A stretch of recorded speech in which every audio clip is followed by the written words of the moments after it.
ఈరోజు మేము anganwadi centre visit చేయడం జరుగుతుంది.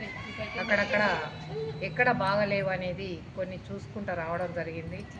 కొన్ని చూస్తే చాలా బాగా నడిపిస్తున్నారు టీచర్స్. మరి ఇక్కడ చూస్తే కనీసం అంగన్వాడీ బోర్డు కాదు కదా, నేమ్ కూడా రాయడం లేదు.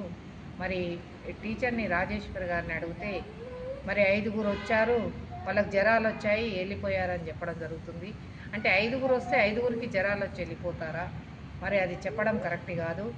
మరి తను ఏం చేస్తుందో తనకే అర్థమవుతుందని మేము అనుకుంటున్నాము. మరి ఈ సెంటర్ ఇక్కడ నుంచి తీసి ఊరి మధ్యలో పెట్టాలని మేము చెప్పడం జరిగింది మేడంకు. అట్లనే సూపర్వైజర్ కూడా చెప్పాలని చెప్పినాము. మరి ఊరు వాళ్ళకు కూడా కలిసి ఈ సెంటర్ తీసి ఊరు మధ్యలో పెడితే మరి తనేమన్నా మార్పు వస్తుందేమో తనకు కూడా, టీచర్ కూడా అని మేము అనుకుంటున్నాము. పిల్లల్ని తెచ్చి కూర్చోబెట్టి వాళ్ళకు భోజనాలు పెట్టి మరి పిల్ల తల్లులకు పెట్టి మరి గర్భిణీలకు పెట్టి అందరికీ పెడుతుంటే మరి బాగుంటుంది అనేది మా కోరిక. ఎందుకంటే ఈ అంగన్వాడీ సెంటర్లు పెట్టడమే పిల్ల తల్లులకు, పిల్లలకు, మరి గర్భిణీలకు ప్రతి ఒక్కరికి ఆహారం ఇవ్వడము ప్రతి ఒక్కరికి ఉంది కాబట్టి మరి టీచర్ చెప్పే విధానము సరిగా లేదు కాబట్టి తన మార్చుకోవాలి పద్ధతి అనేది మేము కోరుకుంటున్నాము. అందుకే ఈ 10 రోజులు టైం ఇవ్వడం జరుగుతుంది. ఈ 10 రోజుల్లో తను ఊర్లో మధ్యలో పెట్టుకొని సరి చేసుకుంటే బాగుంటుంది. లేదంటే తదుపరి చర్య వేరేలాగా ఆలోచించవలసి వస్తుంది. నేను DW women and child welfare Nizamabad జిల్లా నుంచి మా ఉమెన్ కమిషన్ నుంచి కూడా సుధాం లక్ష్మి మేడం గారిని మేము ఒక్కొక్క సెక్టర్ మీటింగ్స్ చూసుకుంటూ వెళ్తున్నాము. అట్లా ఏవేవైతే ఇటువంటి కొన్ని సెంటర్స్ సరిగా పనిచేస్తలేదని కొంత ఐడియా ఉన్న సెంటర్స్కి మేడం తీసుకొచ్చాను.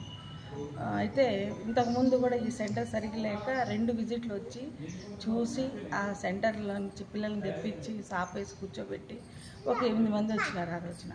అదే కంటిన్యూ చేయమ్మా ఈ విధంగా పిల్లల్ని తెచ్చుకొని చెప్పాము. అయినా కానీ ఇవాళ మేము సడన్ విజిట్లకు వచ్చేసరికి 9 మంది నమోదైతే 2 పిల్లలు ఉన్నారు.